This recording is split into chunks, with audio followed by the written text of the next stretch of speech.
Hey, let me show you some specs of JBL Go 4. So first of all, we can find here the battery with the size 850 mAh, which actually takes around 3 hours to fully charge from 0 to 100%. If you wonder about the battery lifetime, so for how long you can actually play music, it will be around 7 hours.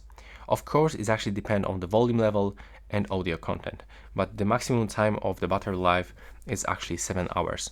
We can find here the Bluetooth version 5.3, so one of the latest version. That's pretty nice. Also, we can find here the output power with the 4.2 watts. And if you wonder about the size of the transducer, so it is actually the 1.75 inches, which actually give us 45 millimeters. And if you wonder about the frequency response, it's from the 90 Hz to 20 kHz. And I guess that's all the base information about the product, the top specification that you need to know. And that's all for this video. Right now, please subscribe to my channel.